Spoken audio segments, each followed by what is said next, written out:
Hello students, mixture and allegation के इस part 1 में आपका स्वागत है।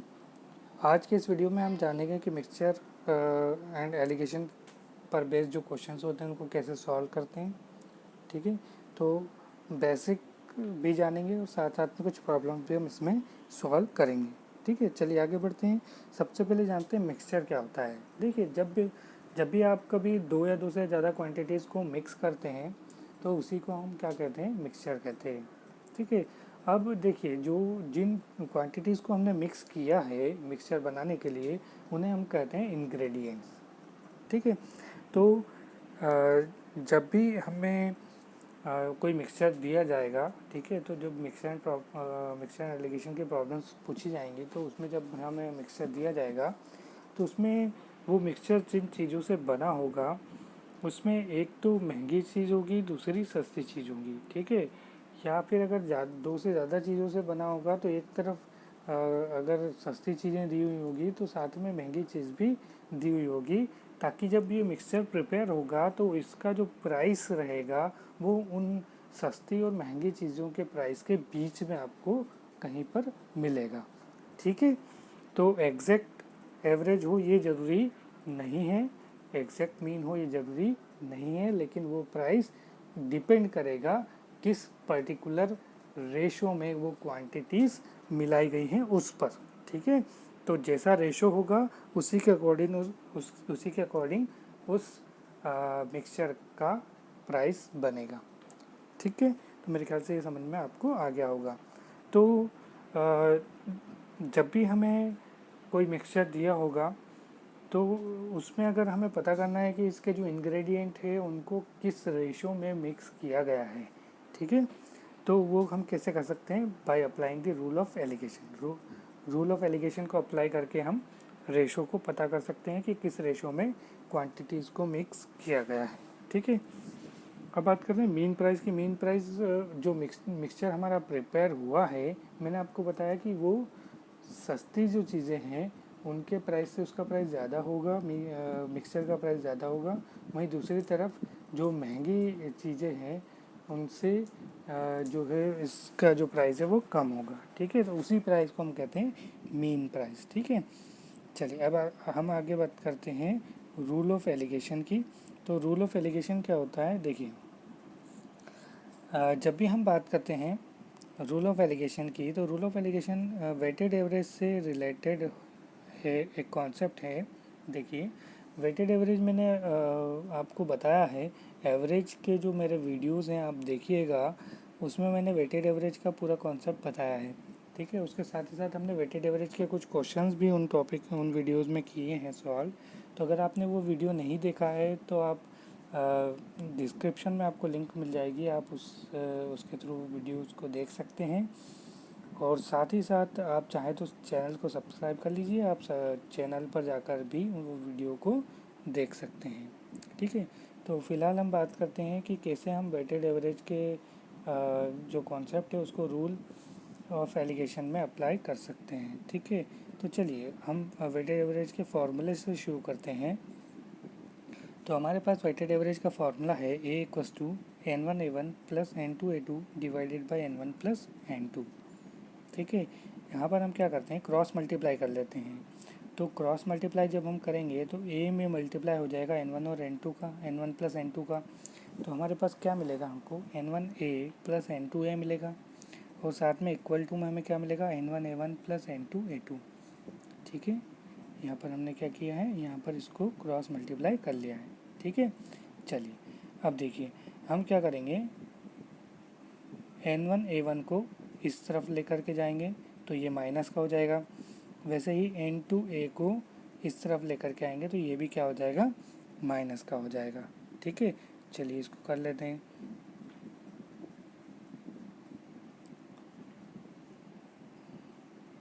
ठीक है, तो जब ये माइनस का हो जाएगा तो हमारे पास में क्या हो रहा है, N1 वाली जो टर्म्स हैं दोनों एक तरफ हमने कर ली, N2 वाली जो टर्म्स हैं उनको एक तरफ कर ली।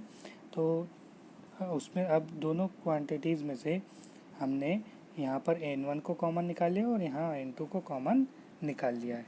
ठीक है, चलिए अब देखिए क्या होगा, जब हम N1/N2 करेंगे, N1/N2 करेंगे तो क्या हो जाएगा वो, N1/N2 क्या हो जाएगा, N1/N2 is equals to A2 minus A divided by A minus A1। ठीक है, तो इस फॉर्मूले को आप याद रखिएगा। बेसिकली रूल ऑफ एलिगेशन यहीं से हमें पता चल रहा है कि N1/N2 यही रूल ऑफ एलिगेशन है। ठीक है, इसी फॉर्मूले को हम रूल ऑफ एलिगेशन कहते हैं, जिसमें हमें दो नंबर्स का जो रेशो या दो क्वांटिटीज़ का जो रेशो है वो एवरेज वैल्यूज से पता चलता है। ठीक है, तो यहाँ पर देखिए N1/N2 is equals to A2 minus A divided by A minus A1। ठीक है, ये आप याद रखिएगा, आगे हमें इसका काम आने वाला है। ठीक है, चलिए रूल ऑफ एलिगेशन को बाय ग्राफ देख लेते हैं, कैसे हम इसको रिप्रेजेंट करते हैं। देखिए यहाँ पर हमने सबसे पहले लिख लिया N1 और यहाँ पर हमने लिख लिया N2। ठीक है, जिनका हमें रेशो पता करना है, सबसे पहले हमने वो क्वांटिटीज़ को ऊपर लिख लिया। ठीक है, कि इनकी क्वांटिटी क्या है, N1 क्वांटिटी, दूसरी N2 क्वांटिटी। फिर जो N1 क्वांटिटी है उसका एवरेज कितना है A1 और सेकंड वाले का एवरेज कितना है A2। ठीक है, उसके बाद हम लिखेंगे मीन एवरेज। ठीक है, तो यहाँ पर हमने लिख लिया मीन एवरेज बीच में। ठीक है, अब हम क्या करेंगे, A2 में से A को माइनस करेंगे। ठीक है, और उसके बाद हम क्या करेंगे, A में से A1 को माइनस करेंगे। ठीक है, समझ में आया आपको। A2 में से A को माइनस करेंगे तो हो जाएगा A2 माइनस A। उसके बाद हम A में से A1 को माइनस करेंगे तो हो जाएगा A माइनस A1। अब लिखेंगे किस तरफ, तो देखिए जो A2 माइनस A हमारा आएगा उसको हम इस तरफ लिखेंगे, और जो A माइनस A1 आएगा हमारा उसको हम इस तरफ लिखेंगे। ठीक है, ये हमारा लिखने का तरीका होगा। तो जो हमें रिजल्टेंट मिलेंगे वही क्या होगा, N1 और N2 का रेशो हो जाएगा। ठीक है, तो N1 और N2 का रेशो यहाँ से हमें क्या मिलेगा, A2 minus A divided by A minus A1। ठीक है, इस तरह से। तो N1 ratio N2 is equal to A2 minus A divided by A minus A1। ठीक है, अब देखिएगा, अगर हम इसको ग्राफिकली याद रखने की कोशिश करें, फॉर्मूले की बजाय ग्राफ से अगर हम याद रखने की कोशिश करें तो इसको कैसे हम याद रख सकते हैं, इसको हम इस तरह से याद रख सकते हैं। देखिए हमने सबसे पहले हमारे फॉर्मूले में क्या आ रहा है, N1 रेशो N2, तो हम N1 से बड़े N2 की तरफ। ठीक है, इज इक्वल्स टू A2 से बड़े हम A की तरफ, यानी A2 माइनस A किया हमने, रेशो A माइनस A1। ठीक है, तो यहाँ पर आप देख सकते हैं कि एक सर्कल बन रहा है हमारे ग्राफ में। ठीक है, तो आप इस तरह से भी इस फार्मूले को याद रख सकते हैं अगर आपको फार्मूला याद करने में दिक्कत हो रही है तो। ठीक है, चलिए आगे बढ़ते हैं और हम हमारी आज की पहली प्रॉब्लम पर आते हैं। तो पहली प्रॉब्लम हमारे पास में, in what ratio wheat of rupees 8.5 per kg be mixed with that of rupees 12 per kg so that price of resultant mixture be rupees 9.25 per kg। ठीक है, तो देखिए एक 8.5 रुपीज़ पर केजी वाली क्वांटिटी है वीट की, और दूसरी जो क्वांटिटी है वो 12 रुपीज़ पर केजी की। जब आप इनको मिक्स कर रहे हैं तो आपको मिक्सचर मिल रहा है 9.25 रुपीज़ पर केजी का। ठीक है, तो यहाँ पर देखिए हमारे पास में A1 जो हुआ, A1 8.5 हो गया, A2 जो है वो 12 हो गया, और A जो है वो 9.25 हो गया। ठीक है, अब हमें इनका क्वांटिटीज़ का रेशो निकालना है, यानी N1 रेशो N2 हमें फाइंड करना है। चलिए कैसे करेंगे, सबसे पहले हमने लिख लिया वीट 1 के लिए W1 लिख लिया, वीट 2 के लिए W2 लिख लिया। यहाँ N1 N2 की बजाय हमने वीट 1 वीट 2 लिख लिया, मैंने W1 W2। उसके नीचे हमने इनका एवरेज, यानी जो हमें उनके प्राइस पर केजी दी हुई है उसको हमने लिख लिया। प्राइस पर केजी इसका कितना दिया हुआ है 8.5, और सेकंड वाले का क्या दिया हुआ है 12। मीन प्राइस इसके जस्ट नीचे आ जाएगा, जैसा कि हमने पहले ग्राफ में बनाया है, तो 9.25 आ गया। अब हम क्या करेंगे, A2 माइनस A। ठीक है, हमारे फार्मूला में क्या करते हैं, इसमें से इसको माइनस करते हैं। ठीक है, उसको हम लिख लेते हैं इस तरफ, तो 12 माइनस 9.25 कितना आया 2.75। इसमें से इसको माइनस करते हैं, कितना आएगा 0.75, उसको हम किधर लिखते हैं, इस तरफ। ठीक है, तो इस तरह से हमने इनको लिख लिया। ठीक है, अब जब हमें W1 और W2 का रेशो पूछा गया है तो वो क्या होगा, इन दोनों का रेशो ही W1 और W2 का रेशो होगा। ठीक है, तो लिखते समय ये ध्यान रखिएगा कि W1 रेशो W2 होगा 2.7 रेशो 0.75। ठीक है, ये याद रखिएगा।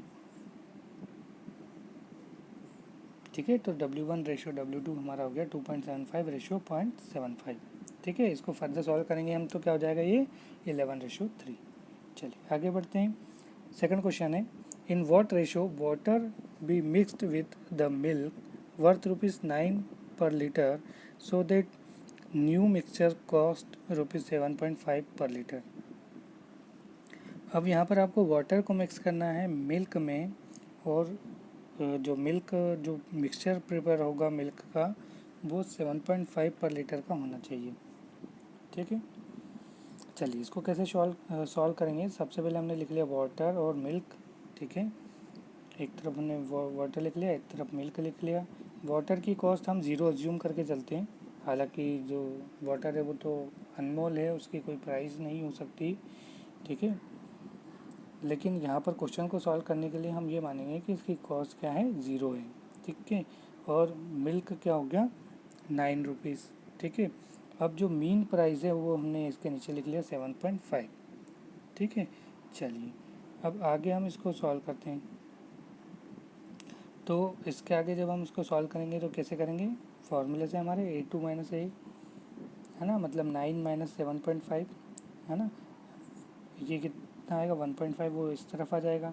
फिर 7.5 में से 0 माइनस करेंगे तो वो हम यहाँ लिखेंगे। ठीक है, 7.5, तो वाटर टू मिल्क रेशो हमें मिल जाएगा कितना, 1.5 रेशो 7.5। उसको फर्दर सिंप्लीफाई करेंगे तो 1:5। ठीक है, अब यहाँ पर एक चीज़ ध्यान दीजिएगा कि ज़रूरी नहीं है कि आप ये जो 0 इस तरफ लिख रहे हैं ये 0 ही यहाँ लिखें, और 9 जो इस तरफ लिख रहे हैं 9 को ही यहाँ लिखें, ऐसा कोई ज़रूरी नहीं है। ठीक है, आप चाहें तो इस तरफ 9 लिख दें और इस तरफ 0 लिख दें, है ना, तब भी आपका जो क्वेश्चन है वो सॉल्व हो जाएगा। फिर आपको ये करना होगा कि जो बड़ी यहाँ पर आपको माइनस यही करना है, बड़ी क्वांटिटी में से छोटी क्वांटिटी को माइनस करना है।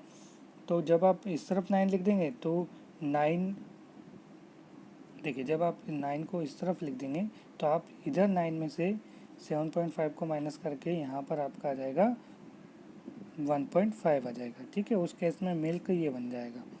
ठीक है, और दूसरी तरफ वाटर बन जाएगा। ठीक है, तो वहाँ पर आप क्या करेंगे, 7.5 में से वाटर के जो प्राइस है उसको माइनस करेंगे, तो उसका जो रेशो होगा वो इस तरफ 7.5 आ जाएगा। ठीक है, तो मिल्क टू वाटर रेशो क्या हो जाएगा, 7.5 रेशो 1.5। ठीक है, तो यहाँ पर मतलब ऐसा कंपल्शन नहीं है कि आप जो सस्ती वाली क्वांटिटी है उसको लेफ़्ट हैंड साइड रखें और महंगी वाली क्वांटिटी को राइट हैंड साइड रखें, ऐसा कुछ भी कंपल्शन नहीं है, आप किसी को भी किसी भी तरफ रख सकते हैं। ठीक है, चलिए आगे बढ़ते हैं अगले क्वेश्चन की तरफ।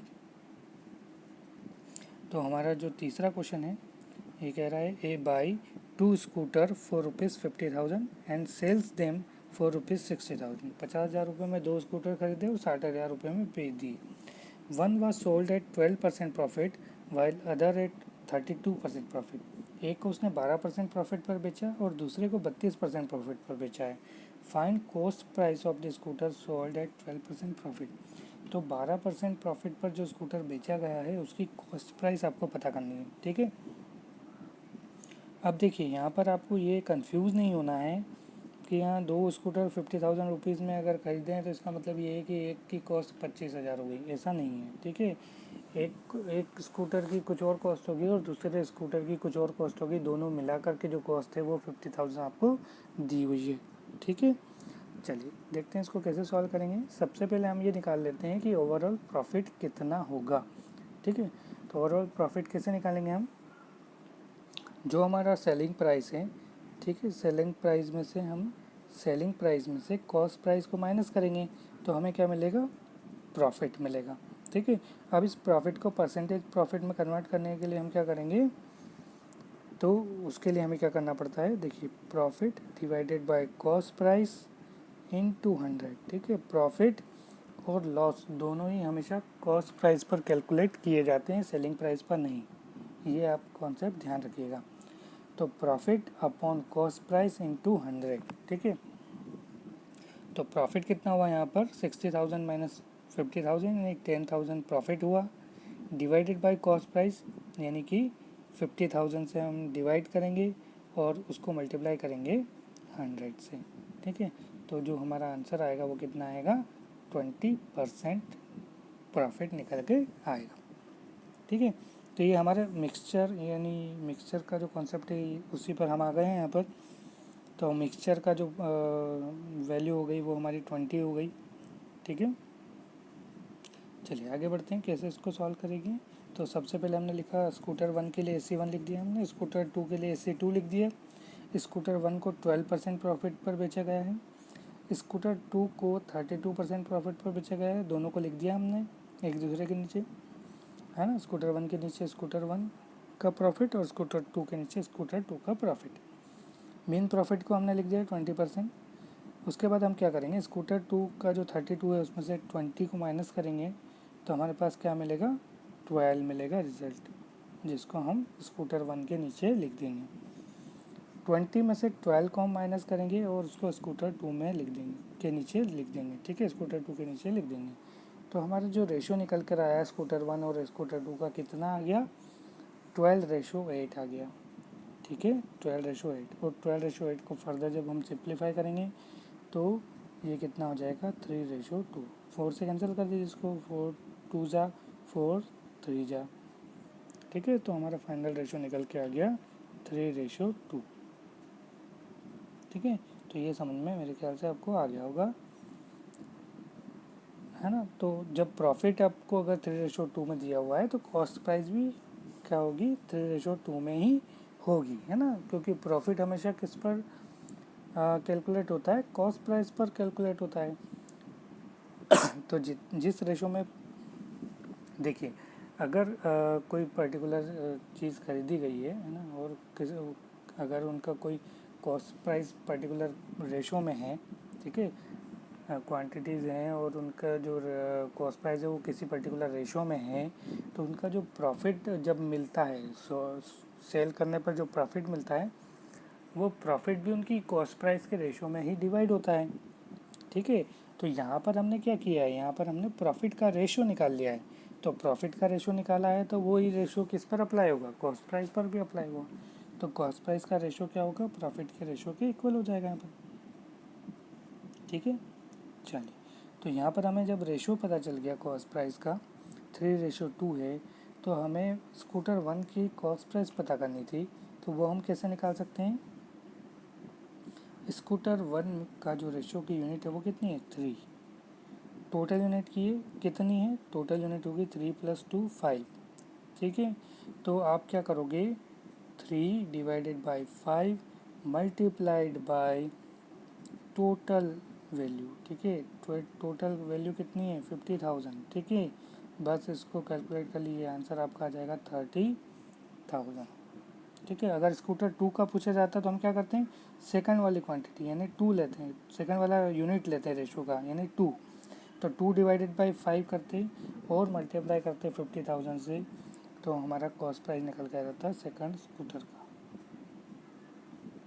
ठीक है। चलिए अगले क्वेश्चन में बढ़ते हैं। There are 120 notes in a bag of ₹50 and ₹20 denomination, ठीक है। एक बैग है, उसमें 120 नोट्स रखे हुए हैं और ये सारे नोट्स जो हैं 50 रुपीज़ और 20 रुपीज़ के हैं। If total value of notes is ₹3600, how many notes of ₹20 are there in the bag. अगर टोटल वैल्यू 3600 रुपये है तो 20 रुपये वाले कितने नोट हैं बैग में, यही आपको बताना है। चलिए इसको कैसे सॉल्व करते हैं, सबसे पहले हम ये देख लेते हैं कि ओवरऑल जो बन रहा है, लेकिन एक तरफ हमें 20 रुपये के नोट के साथ में 50 रुपये के नोट को मिक्स करना है ना।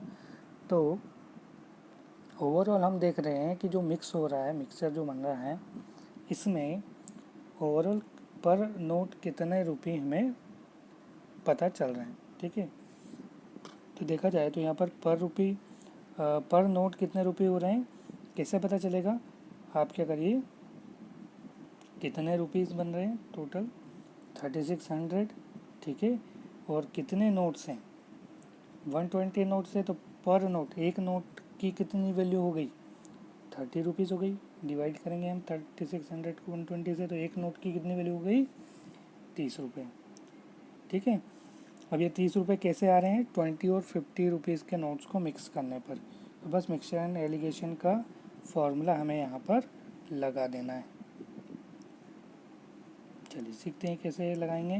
तो हमने लिख लिया N50 यानी 50 रुपीज़ नोट, 20 रुपीज़ नोट, तो इनका डिनोमिनेशन कितना है 50 है, इनका डिनोमिनेशन कितना है 20 है, और इनसे जो मिक्सचर तैयार होगा वहाँ पर नोट वैल्यू कितनी आ रही है 30 रुपीज़ आ रही है।